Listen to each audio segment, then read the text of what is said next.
Hey folks, thanks very much for joining me today. I am going to try and get this one out on Sunday, but whether that's actually possible or not is a totally different story. I'm using a different software to edit videos now, and I'm basically just trying some new things out.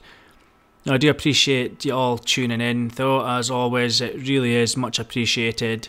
If you're not subscribed, please do subscribe. I'm certainly closing the gap between subscribers and viewers now, but I would appreciate certainly if you're not subscribed, if you could subscribe, if this is the kind of thing you are interested in, or if you're interested in following along with more as it develops. Today's topic sounds a little bit far-fetched, I will admit. It is basically the connection between Shaun Attwood and the Madeleine McCann case. Now, the reason that this actually came to mind was because of the Wilfred Wong case. Now, the Wilfred Wong case is still very much in its infancy. We only know what has been told to us by the media, which they are basing on police reports. I can't actually find the police reports myself anywhere. When searching for Wilfred Wong and the child abduction scenario, when actually searching for that on Google, you only get 4 or 5 results because the rest of them have been removed under the EU data protection or privacy rules. So somebody's actually contacting Google in order to have stories removed by the looks of things. That's what that usually means when that happens. So I suspect that's what's happening in this case, that somebody on behalf of Wilfred Wong or close to the case is actually contacting Google and putting in privacy complaints. And that's why there's so few cases when you search for certain terms regarding it. But regardless of that anyway, the Wilfred Wong case was the thing that made me kind of put 2 and 2 together a little bit, and it reminded me of something that I've spoken about before regarding Mr. Attwood. When the Wilfred Wong case first came to my attention, one of Shaun Attwood's subscribers had actually got in touch with him and asked him if he knew that Wilfred Wong had been arrested. Now, it's been confirmed now that this was Shaun Attwood's response. Shaun Attwood responded he was on a rescue mission. I've actually seen the email, and you can see that it's from Shaun Attwood's email address. If Shaun wants to come out and deny this, that's fine, but there's evidence that this was sent from his email address to a subscriber of his saying that Wilfred Wong was on a rescue mission. It didn't say anything else, it just said he was on a rescue mission. That's all it said. At the time I thought, that's an extremely direct and odd take on the case because it hadn't been mentioned before. This was actually before the UK Colin video came out, which highlighted a potential link between the suspects and the child that was kidnapped allegedly at knife point. After that UK Colin video came out, a lot of people started saying that this was a rescue mission. Shaun Attwood appears to have been saying that prior to the UK Colin video coming out, and it just made me think that Shaun Attwood appears to have potentially, I'm not making any accusations here, but appeared to have some kind of either insider information or prior knowledge of this case that wasn't something that the public was privy to. So I reported the comments at the time. They weren't confirmed at that point. They are now, as I say, confirmed as having coming from Shaun Attwood in an email. But he has since distanced himself from such a direct statement. He's made another statement on that matter, which I'll put on the screen now. Basically, this statement suggests that Shaun Attwood is somewhat in the dark about things as well. He's now sort of acting or making it clear, if this is true, that he doesn't really know what's going on. But then again, at the end of the statement there, he says something which I don't think is very sensible to say when it's an ongoing court case with somebody that you clearly support. Shaun Attwood says people shouldn't grab weapons and take things into their own hands, which may have happened in this case. I'm not sure if that's really a sensible thing to say when there's an ongoing court case, to say which may have happened in this case. Again, it suggests that Shaun Attwood knows something. It looks as if he's trying to distance himself from the direct, clear statement that it was a rescue mission, and he's more trying to say it looks like it was a rescue mission. But to say somebody may have grabbed a weapon and taken things into their own hands in this case is not sensible when the case is ongoing. I have also heard some people saying that Shaun Attwood should remove his Wilfred Wong videos until after the trial.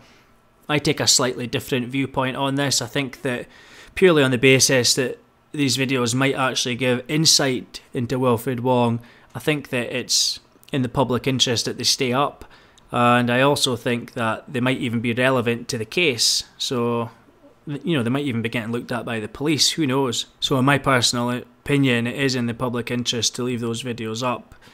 But I do question how Shaun Attwood seems to know so much about the circumstances of the case. It could just appear to be that way. There's nothing to suggest that Shaun Attwood actually does know anything more about this case, but it was unusual that he was the first person to say that this was a rescue mission before anyone else had made that suggestion. I've obviously got no idea what he knows or does not know. If he does know something, then he needs to speak to the police about it.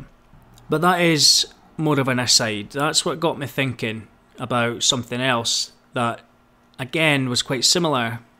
It seemed that Shaun Attwood had some information about another case which involved a child abduction, the Madeleine McCann case, which I know sounds a little bit far-fetched, but if you cast your mind back to the Shaun and Callie podcast, the I Was Being Drugged and Trafficked podcast, episode 3, on Shaun Attwood's channel, as we all know, I'm sure, Shaun Attwood had a female guest on called Callie Diamond. This is the person who it was later leaked by the YouTuber Andrew Gine that Shaun Attwood had actually taken nude photographs of Callie Diamond in his home, amongst other things, and put them onto a prostitution website. This led to a scandal called Daddygate.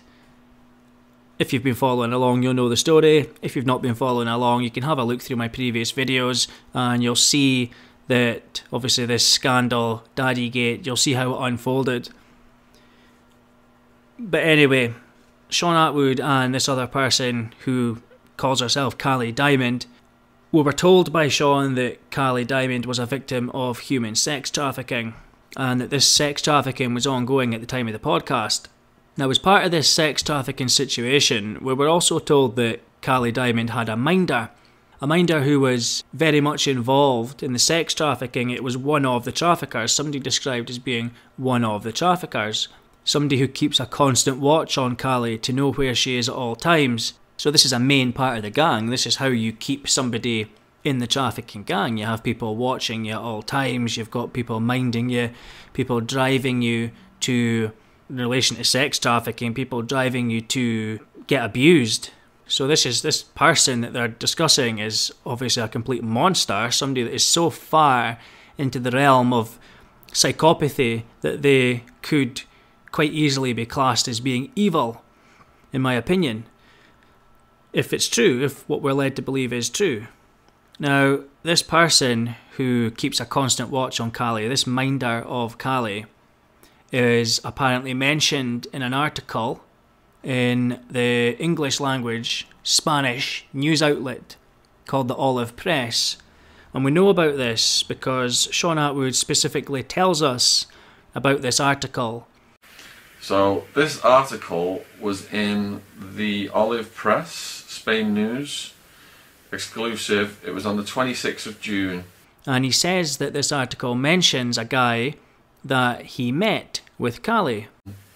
It mentions 2/3 into the article the person I've just met through Callie, which is a really bizarre coincidence considering all the stuff that we're doing about Madeleine McCann on the channel. This was apparently before they filmed this episode of the podcast. Shaun states that he met this trafficker, this person who is involved in trafficking Callie, and that this trafficker is mentioned in an article as it relates to the disappearance of Madeleine McCann. Now, the way this guy is mentioned in this article, he's not a suspect in the disappearance of Madeleine McCann, but he's either a friend of the suspect or he's a friend of the suspect. So he's somebody, it wasn't quite explained clearly in the Shaun Attwood podcast, but it's either the best friend of the German suspect, who is suspected right now of being the person who took Madeleine McCann, or he is a friend of that best friend who was mentioned in this article as well. So So I know that sounds slightly confusing, but we'll go into it. Shaun Attwood actually reads out the article, so it's not difficult to find the article just by typing in what he's reading out. So I'll just play Shaun Attwood reading that out, that bit of the article, and I'll let you make your mind up for yourself, because it is a little bit hard to follow, I appreciate. So here's Shaun reading out that article. I'll just read the paragraph. I think this was the friend of the German suspect, quote, "I remember specifically having a conversation with an English guy who lived there called beep, and we both said how on earth could have had that vehicle. Where did he get the money from? We assumed it was a big drug deal or something like that. Now I suspect it was Maddie. He was only there that time for a couple of days and went on back to Germany selling marijuana. After that he was often coming backwards and forwards to Spain and to Portugal, mostly dealing drugs, and we often saw him here with this Jaguar." Now, he doesn't really explain things that well, but he's either talking about the best friend, as I say, or he's talking about this person called Pops, who the best friend refers to, who's an English guy, so an English guy called Pops. Now, Pops is not a real name, so I've got no problem using the name, and Shaun Attwood himself told us which article it was and in which newspaper we could find it. So I've got no issue saying the name Pops, because it doesn't identify anybody particularly. But this person, Pops, or the best friend, depending on what Shaun Attwood was actually meaning when he said this, it's one of those two, but one of them is Callie's trafficker, or one of Callie's traffickers, if what we're led to believe is actually true.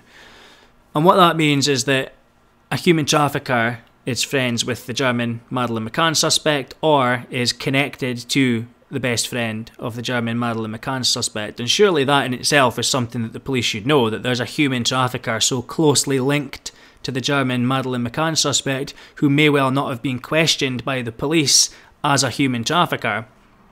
Because this human trafficking information is something that we are being told by Shaun Attwood and Callie Diamond here.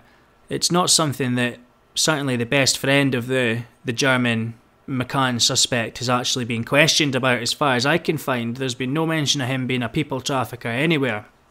Now, if Shaun Attwood was talking about this other guy, this English guy called Pops, who is also friends with the friend of this trafficker, if you're following along, but still clearly linked to the suspect and still allegedly a human trafficker, that's also something that you would expect the police to need to find that person and talk to them about. Human trafficking is obviously one of the most evil types of crime. It's not drug dealing. It's so far gone. As I say, it is just pure evil to be a human trafficker. It's such a dangerous, evil crime to partake in. And the police really need to be made aware that there's a human trafficker with such a close connection to the German suspect. But that's not the main issue here.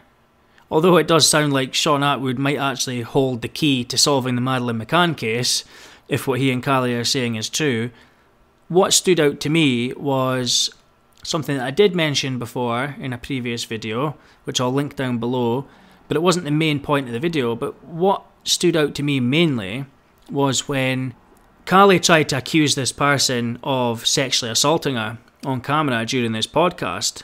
Now, like I say, she's either referring to this guy Pops or she's referring to this friend of the German suspect. Either way, one of them, Callie says, she woke up with him playing with her when she was asleep, which is intended to refer to sexual assault, obviously. So this guy that they mention, I woke up with him playing with me when I've been asleep. Let's probably not say anything about him now. Now, Shaun Attwood actually shut Callie down instantly and told her not to talk about that, which I thought was absolutely disgraceful. It's one of the most disgraceful things I've seen Shaun Attwood do, shutting her down like that when she was getting something off her chest. And she actually appeared to be exposing abuse here. You know, that was the one time that I've actually seen somebody about to get exposed on Shaun Attwood's channel, and he just shut it down instantly. You could tell that he wasn't expecting Callie to say this, and you could tell that Callie wasn't expecting to be shut down. So it's obviously not something that they had discussed beforehand. But Shaun says in this podcast that he's actually met this guy that's been referred to in the article. It mentions 2/3 into the article the person I've just met. So Shaun Attwood has met either the German suspect's friend or this guy called Pops. He says he met that person with Callie. So that means that Shaun Attwood has met one of the human traffickers of Callie, which I pointed out in my video that I'll link below. But that person is connected to the Madeleine McCann case. That's a human trafficker who is connected to the Madeleine McCann case that Shaun Attwood says that he has met. Not only that, Shaun Attwood said, after he shut Callie down and told her to stop talking about the sexual assault that had happened to her by this person, Shaun said, don't say any more about that. Let's just say that I've reached out to this person to ask them if they're free for an interview to discuss their take on the Madeleine McCann case. Let's probably not say anything about him now. Let's just say that I have contacted him to see if he's available for an interview about his take on the German suspect. So how exactly did Shaun Attwood reach out to this human trafficker who is connected to the Madeleine McCann case? How on earth did Shaun Attwood reach out to this person, somebody who knows the prime suspect in the Madeleine McCann case, who is also a human trafficker? How did Shaun Attwood reach out to this person, especially without Callie knowing? Because as I say, Callie didn't know that Shaun was going to say this. It was quite obvious. Shaun just dropped it there and then. He says, just all I'll say is that I've reached out to this person. Well, how did he do that? He said he's reached out to that person to discuss their take on the Madeleine McCann case. But did he phone this person? Did he email him? How did he get his phone number? How did he get his email address? Because if Callie wasn't aware that Shaun had actually done this, this obviously took place privately without Callie knowing about it. How did he get his contact? How did Shaun Attwood get this guy's contact details? How did Shaun Attwood get the contact details for a human trafficker who's got links to the Madeleine McCann suspect? One of the most famous cases of a missing child, a child widely believed to have been abducted and trafficked. And here's Shaun Attwood reaching out to a human trafficker who has connections to the suspect. Very, very bizarre. I obviously can't draw any conclusions on this, but, you know, taken with Shaun's apparent knowledge of the Wilfred Wong situation, which is another case that we can't really draw too many conclusions on at the moment. We can only go by the police reports. But either way, taken with that case, it just seems extremely odd that Shaun Attwood seems to know these people, seems to know information about these situations that aren't public. And yeah, it was just something that got my mind worrying a little bit. So as I say, I'm not going to make too many conclusions on that. It's just something that I thought should be out there, something that people should be able to look at and make their own minds up. So I think I'll leave it there just now, folks, because this video is at risk of getting quite long. It's also getting into a bit of a ramble as well, to be honest with you. It's not the easiest thing to explain or describe, but hopefully you have managed to follow along with me on this one. If you've got any comments, for sure, just put them down in the comments down below. And as I say, if you're not subscribed, please do subscribe. Hopefully this video sounds okay. As I say, I'm using some new editing software as well, so if you've got any issues with that, let me know as well. And I'll catch you in the next one. Cheers, folks.